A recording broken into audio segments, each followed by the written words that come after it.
Hello everyone, कैसे हो आप सब। Welcome once again in this video. Last video में हमने 2025 CUET अप्लाइड मैथ्स का पेपर सॉल्व किया था। दो वीडियोस आ चुकी है। 1 to 15 क्वेश्चंस हमने फर्स्ट वीडियो में किया था। सेकंड वीडियो में हमने 101 से लेके 111 क्वेश्चन तक किया था। आज हम करेंगे 112 से। देखते हैं जितने भी क्वेश्चन हो पाए इस वीडियो में। तो स्टार्ट करते हैं। फर्स्ट क्वेश्चन है ई की power Y is equals to log X, तो which one of the following is true. ठीक है, अब इस पूरे एक्सप्रेशन में कहीं भी आपको ना तो ई दिख रहा है ना कहीं भी आपको लॉग दिख रहा है। मीन्स आपको ये ध्यान रखना है कि जब भी आप डिफ्रेंसिएशन सॉल्व करो तो ई और लॉग को गायब होना पड़ेगा। बहुत अच्छा क्वेश्चन है, इंपॉर्टेंट है, और इस टाइप के क्वेश्चन की प्रैक्टिस जरूर करके जाना। ठीक है। सो हमें देखो डबल डेरिवेटिव तक जाना है, तो पहले फर्स्ट डेरिवेटिव निकालते हैं। Question is e to the power y log x. So first derivative करोगे विद रिस्पेक्ट टू एक्स, तो ई का differentiation as it is, right. And then y का क्या हो जाता है, डी वाई अपॉन में d x. And log x का क्या होगा, 1/x। यहाँ तक क्लियर है।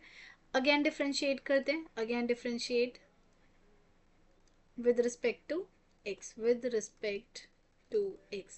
So e की power y as it is। ठीक है, इसका डिफ्रेंसिएशन करोगे तो ये हो जाएगा D square Y D x square. अब D Y by D X as it is, and E की पावर वाई का करोगे तो ई की power Y as it is और वाई का D Y by D X. ठीक है, और यहाँ हो जाएगा -1/x का स्क्वायर। इसके बाद ना आपको थोड़ा अपने ऑप्शंस पे गौर फरमाना होता है। ठीक है, तो उसके लिए सबसे पहले देखो मुझे मेरे पास क्या क्या चीज़ें हैं, पहले इन्हें सॉर्ट कर लेती हूँ। E to the power Y D square Y D x square plus E की power Y and D Y by D X है, D Y by D X का स्क्वायर और -1/x स्क्वायर। मेरे पूरे क्वेश्चन में एक तो मुझे ई वाई दिख रहा है और एक्स स्क्वायर दिख रहा है, बट हियर कहीं भी मुझे ई वाई नहीं दिख रहा। इट मीन्स ई वाई को तो गायब करना पड़ेगा। दूसरा, एक्स दिख रहा है मुझे, बट एक्स स्क्वायर कहीं भी नहीं दिख रहा है। ये भी एक्स है, ये भी एक्स है। सो करेंगे कैसे, और लेट्स सी। सो सबसे पहले इस एक्स स्क्वायर को इधर भेज दो। तो यहाँ जैसे आपने भेजा तो क्या ये एक्स स्क्वायर हो गया, A to the power Y D square Y D x square plus यहाँ पे भी एक्स स्क्वायर आ गया into E to the power Y D Y by D X का होल स्क्वायर। और ये एक्स स्क्वायर इधर चला गया, हाँ -1 बचा था, इसको यहाँ ले आओ, +1 इज इक्वल टू 0। राइट। अब देखो मुझे ई वाई यहाँ पे है, यहाँ है, लेकिन यहाँ नहीं है, और यहाँ से मुझे भगाना ज़रूरी है। कहीं ना कहीं से ई वाई यहाँ पे ज़रूर एंटर करेगा, तभी तो ई वाई गायब होगा। राइट। इसको भगाने के लिए आपको हमेशा ना d Y by D x पे जाना पड़ता है। यहाँ से कुछ चीज़ें ऑब्जर्व करनी होती हैं। तो निकालते हैं यहाँ से 1 की वैल्यू, इस x को यहाँ भेज दो, तो x e to the power y d Y by D x is equal to 1। अब आप सोच रहे होंगे ये कैसे दिमाग लगाना है। देखो, इट्स ऑल अबाउट प्रैक्टिस। अगर नहीं करोगे तो आपको ये चीज़ यहाँ पे आने के बाद फंस जाओगे। तो ये तो आपको सीखना ही पड़ेगा, और ये सारी चीज़ें प्रैक्टिस से आती है। ठीक है, now let's put the value over here. तो X square E to the power Y D square Y D x square plus X square E Y D Y by D X, ठीक है, whole square plus 1 की जगह हमने क्या put करना है, E to the power X D Y by D x and equal to 0। Yes. क्या क्या कॉमन आ रहा है, एक्स स्क्वायर नहीं, एक्स कॉमन आ रहा है, E to the power Y common आ रहा है, बस। ठीक है। सो यहाँ पे हमारे पास बचा x d square Y D x square. देख लो किस में आ रहा है, एक्स कहाँ है, एक्स तो मुझे सिर्फ एक यहाँ दिख रहा है, यहाँ दिख रहा है, प्लस दिख रहा है मुझे। ओवरऑल कहीं भी नेगेटिव का साइन नहीं है, तो फर्स्ट तो गलत, इसका मतलब फोर्थ सही होगा। बाकी एक बार चेक कर लेते हैं। एक्स बार ले चुके, ये वाले, तो यहाँ पे हमारे पास बचेगा X and D Y by D X का होल स्क्वायर। एक्स बाहर चला गया, ये वाई चला गया, D Y by D x and equal to 0। बस ये हमारे पास fourth is the correct option. ठीक है, नेक्स्ट क्वेश्चन करते हैं। Next question is based on again differentiation. Cost given है आपके पास, the total cost in rupees associated with the production of X units is given this. Marginal cost when 10 items are produced. तो we know that marginal cost का formula क्या होता है, it is the differentiation of cost function. Right. So ये हो जाएगा हमारे पास, मैं यहाँ निकाल रही हूँ D by D x of cost function हमारे पास क्या है, 0.0। अब देखो बस इन्होंने जानबूझ के ना नंबर्स अजीब से डाल दे ताकि आप फंसे रहो कैलकुलेशन में, बट क्या कर सकते, करना तो पड़ेगा ही। X cube plus 26 X square plus 15 X plus 400 इसको सॉल्व करना है। पहले डिफ्रेंशिएट करोगे तो ये आ जाएगा 3x² और 3 से मल्टीप्लाई होकर ये बन जाएगा 0.021x² प्लस 26 2 ज़ा 52x प्लस 15 x का डिफ्रेंशिएशन 1। अब हमें कहाँ निकालना है, एट x इक्वल टू 10। ये तो अच्छी बात है, इन्होंने 10 दिया, 10 पुट करते हैं तो 0.021, 10 का स्क्वायर करोगे तो 100 प्लस फिर 5 टू डबल 10 पुट करोगे 520, ये हो गया 15, राइट। इसको जब सॉल्व करोगे ये 100 है तो ये दो बार शिफ्ट हो जाता है, 1 2, तो क्या बनेगा 2.1, 2.1 प्लस यहाँ पे सॉल्व करोगे तो 535, बस इसके बाद देख लो 537.1, 537.1 फर्स्ट करेक्ट ऑप्शन, ठीक है। Next question, the slope of a normal curve, तो this question is based on slope and tangent. वैसे तो ये सिलेबस सीबीएसई से हट गया था, ठीक है, सीबीएसई में हमने टॉपिक नहीं पढ़ाया, बट सीयूईटी में है तो करना तो पड़ेगा। तो हमें पता है स्लोप ऑफ नॉर्मल के लिए आपको हमेशा सबसे पहले स्लोप ऑफ टेंजेंट निकालना पड़ता है। तो slope of normal is always equal to -1 upon slope of tangent, slope of tangent, ठीक है। स्लोप ऑफ टेंजेंट आ गया। Now it is equals to -1। अभी slope of tangent it's nothing but it's a differentiation of a norm function, okay, at some given point. तो यहाँ पे देखो what is the given point, given point is 1, ये निकाल। So it is equals to -1, dy by dx निकालो। dy by dx आप करोगे तो ये आ जाएगा आपके पास 4x, ठीक है, एंड ये हमें पुट करना है x इक्वल टू 1 पे, this is -1/4, fourth is the correct option. This is a integration और आसान सा क्वेश्चन है, बहुत बार कर चुके हैं आप इस टाइप के क्वेश्चन की प्रैक्टिस, बस इन्होंने ना ये चीज़ घुमा के लिख दी है। इसको अगर आप थोड़ी देर में क्लिक कर गया कि हाँ ये क्या होगा तो आप कर सकते हो क्वेश्चन, वरना थोड़ा फंस सकते हो। अब सबसे पहले नोटिस करो ई एक्स एफ एक्स, हमारे पास एक आइडेंटिटी होती थी, इंटीग्रेशन ऑफ ई एक्स। आपके पास दो फंक्शन है, एक एफ एक्स है प्लस एक एफ डैश एक्स है dx, तो इसका इंटीग्रेशन डायरेक्ट क्या हो जाता है, ई एक्स एफ एक्स प्लस सी, ये होता है इंटीग्रेशन। इस लॉजिक पे बेस्ड है, तो इस लॉजिक पे बेस्ड होने के लिए सबसे पहले ई एक्स तो दिखना चाहिए, वो भी कहाँ, न्यूमरेटर में, फिर एक फंक्शन और उसका डेरिवेटिव। तो ये देखो ई एक्स नीचे है तो इसको हम थोड़ा सा पहले सॉर्ट करते हैं। सॉर्ट कैसे करोगे, इसको ऊपर भेजो तो ई की पावर पॉजिटिव एक्स हो गया, राइट। यहाँ पे बचा आपके पास 1 plus x log x, okay, and upon में एक्स, और ये हो गया d x. So it is equal to e to the power x. अब इस एक्स को अंदर ब्रैकेट में मल्टीप्लाई कर दो तो ये हो जाएगा 1/x प्लस इसके पास जब एक्स आएगा तो एक्स एक्स कैंसिल हो गया, ये बचा आपके पास log X and D X. Now can you see, दो फंक्शन है, एक फंक्शन एक दूसरा फंक्शन। अब चेक कर लो किसका डिफ्रेंसिएशन अवेलेबल है, क्या लॉग एक्स का डिफ्रेंसिएशन 1/x होता है, तो इसका इंटीग्रेशन डायरेक्ट क्या आ गया, ई के power X log X plus C. So F X क्या है आपके पास, एफ एक्स है आपके पास log X, second is the correct option. Now next question, ये क्वेश्चन है, ये क्वेश्चन मुझे ऐसा लगता है पहली बार किसी ने क्वेश्चन देखा होगा ना, देखते ही स्किप किया होगा कि नहीं ये तो बहुत अजीब सा है, अल्फा बीटा गामा पता नहीं क्या क्या दे रखा है, बट क्वेश्चन आसान है। It is based on, it's based on variable separable method, ठीक है। बस आपको ये सॉल्व करना था, इसको सॉल्व करने के बाद आपको पर्टिकुलर सोल्यूशन निकालना है, और वो भी कहाँ पे, 1,1 पे। जैसे आप ये पुट करोगे आपको अल्फा बीटा गामा डेल की वैल्यू मिल जाएगी और यहाँ पे पुट करना है, ठीक है। So let's solve this equation, x e to the power 2y, यहाँ -1 डी वाई, और देखो वेरिएबल सेपरेबल में हमें पता है एक इक्वल के एक तरफ डी वाई होना चाहिए, इक्वल के दूसरी तरफ डी एक्स होना चाहिए।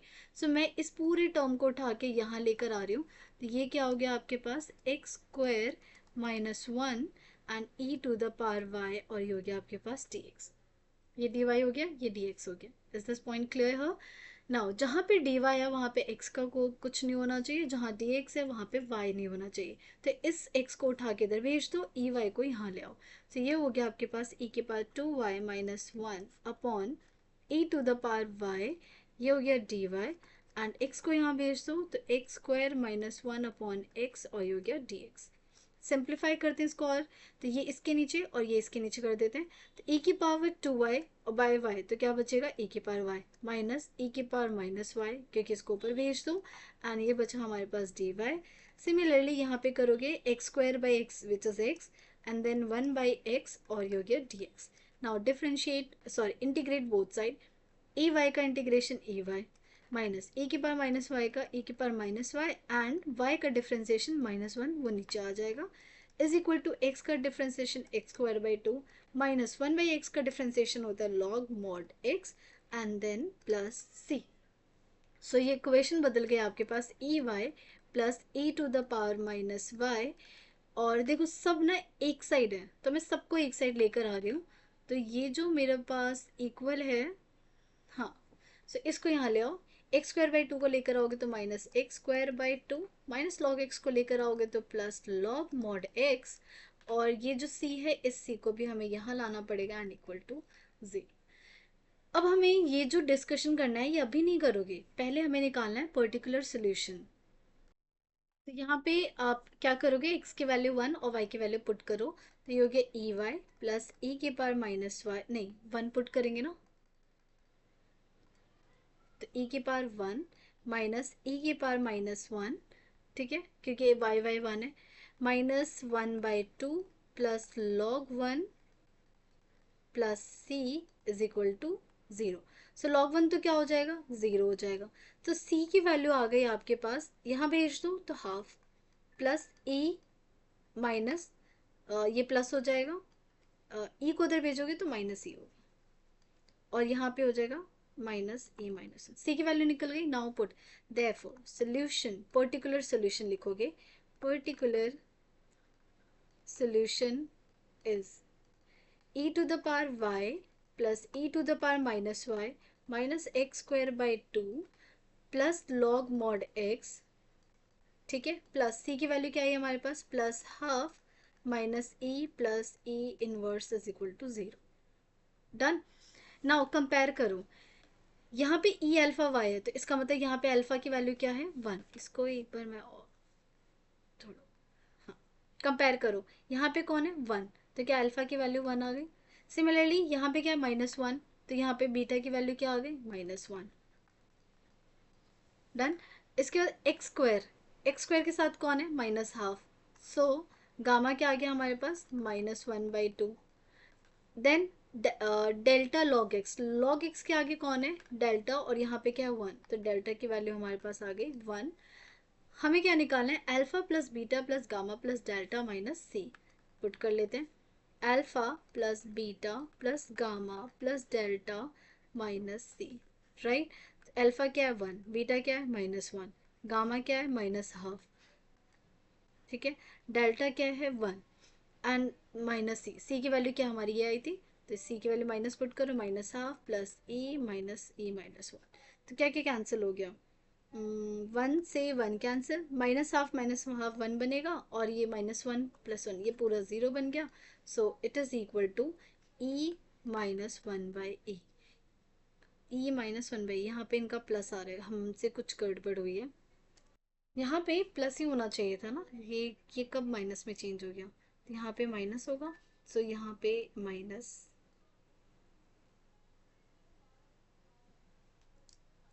सी की वैल्यू जब आपने माइनस पुट किया होगा तो ये बन जाएगा प्लस, ये भी बन जाएगा प्लस, तो ये आ जाएगा सी।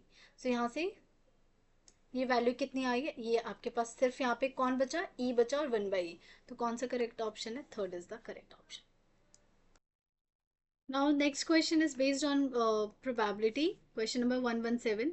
The probability distribution of this question is given here. We need to find the variance. सबसे पहले variance का फॉर्मूला क्या होता है, वेरियंस का फॉर्मूला होता है हमारे पास ई एक्स का स्क्वायर माइनस ई एक्स का होल स्क्वायर, ये होता है।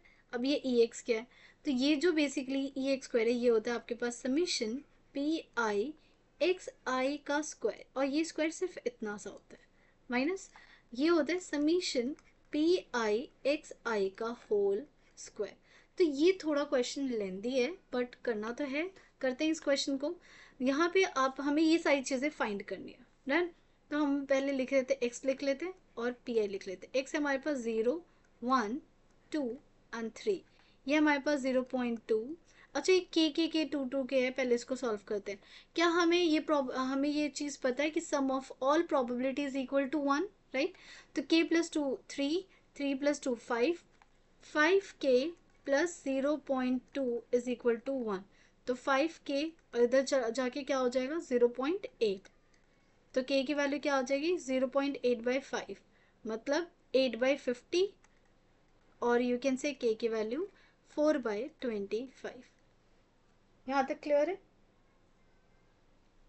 नाउ अब यहाँ पे पुट करते हैं, तो के टर्म्स में ही करते हैं और लास्ट में के की वैल्यू पुट करेंगे। यहाँ के लिख लेते हैं, यहाँ 2k लिख लेते हैं और यहाँ भी 2k लिख लेते हैं। हमें सही चाहिए सबसे पहले P I x I multiply करो 0, यहाँ पे आ जाएगा के, यहाँ आ गया 4k और यहाँ पे आ गया 3 2 जा 6k। इनका सम करो 6 और 4। अब कोई बच्चा यहाँ के की वैल्यू पुट कर देता ना 4/25, बहुत कॉम्प्लिकेटेड हो जाता, बार बार मल्टीप्लाई करने में बिजी हो जाता, इसलिए मैंने के में ही रखा है और ये आपको सीखना पड़ेगा। सो यहाँ पे आप ऐड करोगे तो 6 और 4 10, ये आ गया आपके पास 11k, राइट? अब आपको चाहिए pii का स्क्वायर। सो सबसे पहले आपको तो xi स्क्वायर चाहिए ना, तो मैं यहाँ पहले xi स्क्वायर निकालती हूँ। xi का स्क्वायर करोगे तो 0 1 2 2 जा 4 एंड 3 3 जा 9। फिर उसके बाद pii का स्क्वायर, मतलब pi को और इन दोनों को मल्टीप्लाई करो तो ये हो जाएगा 0, ये हो गया k, 2 4 जा 8k एंड 2 9 जा 18k। Okay, now add it all. So 9 और 18 27k। डन। अब यहाँ पे पुट करो तो ये आ गया आपके पास 27k, और यहाँ पुट करोगे तो ये हो गया 11k का होल स्क्वायर, मतलब 27k की वैल्यू कितनी आई थी हमारे पास। अब बस यहाँ पे ये वाला काम खत्म हो गया। 27 यहाँ पे आई है आपके वैल्यू पास 4/25, माइनस से आ जाएगा 1 2 1 एंड के का स्क्वायर मतलब 16/में, और 25 का स्क्वायर 625। ठीक है, अब इनको सॉल्व करोगे तो ये देखो आएगा आपके पास 108/25 एंड ये आएगा आपके पास 16 1 जा 16 1, 16 2 जा 32, 32 1 33 एंड 3, और ये आ गया 1936/625। अब इसको सॉल्व करने बैठोगे इट विल टेक टाइम, तो आपको थोड़ा सा दिमाग क्या लगाना है, हम खेलेंगे यूनिट नंबर्स के बेस्ड पे। आप पहले ऑप्शंस देखो, यहाँ देखो सबसे पहले 6 to 5 यहाँ है, ठीक है? तो अब 6 to 5 तो एलसीएम आएगा, ठीक है? 6 to 5 ये किससे मल्टीप्लाई होगा 25 से। मैं 25 से पूरा मल्टीप्लाई नहीं करूंगी, रीजन इज बस आप एक काम करो 108 को 25 से बस यूनिट नंबर देख लो, 5 8 से कितना होता है 40, मतलब यहाँ कुछ जीरो आने वाला है, माइनस यहाँ क्या है 1936। अब ये वाली वैल्यू जो होगी ये तो बड़ी होगी। अब आप सोचोगे कैसे, क्योंकि देखो आपका आंसर क्या आ रहा है पूरा पॉजिटिव आ रहा है, इसका मतलब इसको तो बड़ा होना पड़ेगा। अब 10 में से 6 जाएगा तो क्या बचेगा 4 बचेगा ना, क्या? तो यहाँ पे जो भी नंबर होगा उसके एंड में 4 आना चाहिए। कौन है इसके एंड में 4? 764 है, इसका मतलब first is the correct option. अगर आप इसे पूरा सॉल्व करना चाहते हो तो डेफिनेटली यू कैन सॉल्व, आप 2 नंबर और एक्स्ट्रा लिख सकते हो, जैसे 25 8 का कितना होता है 120 होता है, तो 0 12 चलो 25 0 0 0 और ऐड करोगे तो यहाँ पे कौन आ जाएगा 2 आ जाएगा। तो मैंने ये यहाँ पे इसको अगर आप सॉल्व करोगे तो डायरेक्ट अगर देखोगे तो 2700 आएगा, ठीक है? अब माइनस करोगे तो आपका 764 ही आएगा। ओके, तो आप ऐसे क्वेश्चन को कर सकते हो। नाउ नेक्स्ट करते हैं हमारा, दिस इज बेस्ड ऑन, ये भी ML अग्रवाल का क्वेश्चन है, एग्जाम्पल में भी है एक्सरसाइज में भी है। This is based on binomial theorem. Question says, how many minimum number of times a man toss a fair coin so that the probability of having at least one head is more than 90%? पहले आप इस चीज को लिखो, ये कहना चाह रहा है probability, इसको यहाँ लिखते हैं, probability of at least one head is more than 90%, मतलब this must be more than 90%। और स्ट्रिक्टली मोर देन बोला है ना, तो यहाँ पे हमें ये हटाना पड़ेगा इक्वल का साइन, तो हमें लिखना पड़ेगा मोर देन 90%। 90% मतलब 90/100, ठीक है? 0 से 0 कैंसिल। अब probability more than one head का मतलब क्या है कि हेड कम से कम एक से क्या होना चाहिए, एक बार से ज़्यादा होना चाहिए। मतलब ये क्या कर रहे हैं, कॉइन को टॉस कर रहे हैं, मतलब कम से कम एक बार तो हेड आना चाहिए। तो इसका क्या मतलब है, एक वन हेड एक बार हेड हो, या फिर क्या होना चाहिए, दो बार हेड आ जाए, या फिर तीन बार हेड, और ये एटलीस्ट एंड तक चलता जाए। 9, और ये हो गया आपके पास 0.9। अभी 0.9 लिखते। अब देखो ये निकालना तो बहुत मुश्किल है। इसका रिवर्स क्या होता है हमें पता है ना, P0 प्लस P1 प्लस जहां तक भी आपको जाना है Pn तक जाना है, इन सब का सम किसके इक्वल होता है, 1 के। तो अगर मैं यहाँ से लेके एंड तक निकालना चाहूँ वैल्यू, तो क्या करना पड़ेगा, P0 को इधर माइनस करना पड़ेगा। तो ये हो गया 1 minus P0 and greater than 0.9। 1 minus, अब जीरो बार हेड तो NC जीरो, आपको हेड जीरो बार चाहिए, तो टेल कितनी बार आएगा, टेल आएगा आपके पास 9 बार and it is greater than 0.9। Now this is 1 minus, ये तो 1 बन जाएगा, ये भी 1 बन जाएगा, and this is 1 upon 2 to the power n and greater than 0.9। अब इसको इस साइड भेज देते हैं और 0.9 को यहाँ ले आते हैं, तो ये हो जाएगा 1 माइनस 0.9। ठीक है, ये चला गया इधर 1, और इधर आ गया, ये वाला साइन यही रहेगा, 1/2n। इफ यू सॉल्व तो you will get 0.1। 0.1 greater than 1/2 की पावर n। 0.1 को क्या लिख सकते हो, इट इज 1/10 ग्रेटर देन 1/2 की पावर n। ये अब डिवाइड में खेलने में मज़ा नहीं आता, इसको आप रिवर्स करो। रिवर्स करोगे तो यहाँ 10 बन जाएगा, यहाँ बन जाएगा 2 की पावर n। बट जब भी हम ऐसे रिवर्स करते हैं ये साइन क्या हो जाता है, इंटरचेंज, तो ये हो गया आपके पास 10। नाउ n की क्या क्या पावर लो सो दैट आप 10 से बड़े हो जाओ। 1 लोगे तो 2 गलत है, 2 लोगे तो 4, ये भी गलत, 3 8 गलत, 4। तो n की मिनिमम क्या ले रहे हो, 4 वैल्यू ले रहे हो, विच इज 2 की पावर 4 16। तो ये वैल्यू क्या हो रही है, 2, तो 4 n equal to 4, 10 is less than 2 की पावर n। तो मिनिमम आपने क्या वैल्यू लिया, 4, तो ये 4 इज द करेक्ट ऑप्शन। ठीक है। Now next question is based on normal distribution और थ्योरी बेस्ड क्वेश्चन है। ठीक है, क्वेश्चन ये कह रहे हैं कि इनमें से कौन सा ऑप्शन करेक्ट है। तो सबसे पहले ये तो अपने आप में एक डेफिनेशन है। ठीक है, दिस इज स्टैंडर्ड वाला स्टैंडर्ड। ठीक है, जहाँ पे हम x को z से रिप्लेस करते हैं, तो ये आपका करेक्ट है। ठीक है, उसके बाद f माइनस जेड निकालना होता है तो 1 माइनस एफ जेड होता है, ये भी करेक्ट है, दिस इज अ फॉर्मूला। ये गलत है, एफ इन्फिनिटी 1 होता है, एफ इन्फिनिटी का मतलब sum of all area is always equal to 1, ये सही। ये गलत है क्योंकि एफ जीरो जो होता है वो 0.5 के इक्वल होता है। So A B D, A B D, A B D first is the correct option. Now, what is the mean of the number obtained on throwing a dice having 1 written on 3 faces, 2 on 2 faces? मतलब 1 3 बार है, 2 2 बार है, और 5 एक बार है। सो आपसे बोला what is the mean. Mean का formula क्या होता है, मीन का मतलब फॉर्मूला होता है summation x I P I. Right, तो उसके लिए पहले आप एक्स आई लिख लो, पी आई लिख लो। 1 है, 2 है और 5 है। 1 की प्रोबेबिलिटी कितनी हो जाएगी, 1 बाय 3 बार आ रहा है, तो ये हो जाएगा 3/6 विच इज इक्वल टू 1/2। 2 की probability 2/6 which is equal to 1/3। 5 की प्रोबेबिलिटी 1/6। सो मैं यहाँ एक बार दोबारा लिख देती हूँ, x I P I. X है हमारे पास 1, 2 और 5। 1 है हाफ टाइम्स, मतलब प्रोबेबिलिटी हाफ, इसकी है 1/3, इसकी है 1/6। सो ये आ गया एक्स आई पी आई। इनको मल्टीप्लाई करो हाफ, इसको करो 2/3 एंड ये आ गया 5/6। So mean is sum of all numbers, इनको ऐड कर दो, ये हो जाएगा half plus 2/3 plus 5/6। So 6 would be the LCM, ये आ जाएगा 3, ये आ जाएगा 4 और ये आ जाएगा 5। सो 5 प्लस 4 9, 9 और 3 12, 12/6 विच इज इक्वल टू 2। तो मीन कितना आ गया हमारे पास, 2। So first is the correct option. Next question पे मूव करते हैं। नेक्स्ट है हमारे पास, for the given 5 values this 3 year moving averages निकालना है। ठीक है, तो देखो 18 तो सेम है, इसका मतलब इन तीनों को ऐड करके डिवाइड बाई 3 करना is waste of time because 18 आने वाला है। अब हम किसको चेक कर लेते हैं, बाकी इन तीनों को चेक करते हैं और देख लेते हैं 21 22 23 20 कौन आता है। तो 18 प्लस 21, तो 7 प्लस 1 8 हो गया, 8 और 8 16।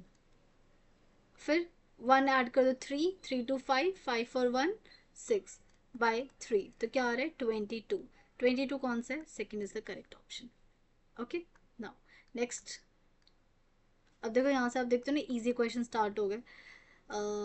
122, which of the following are correct. Question, which of the following are correct, इनमें से कौन सा करेक्ट है। Time series analysis does not help to understand the behaviour of a variable in the past. ये तो गलत है। टाइम सीरीज तो यही हेल्प करता है ना कि बिहेवियर में क्या पास्ट रहा है, उसी को देख के हम आगे जाके ट्रेंड लाइन बनाते हैं कि आगे जाके क्या ट्रेंड बनने वाला है। तो ये तो गलत हो गया।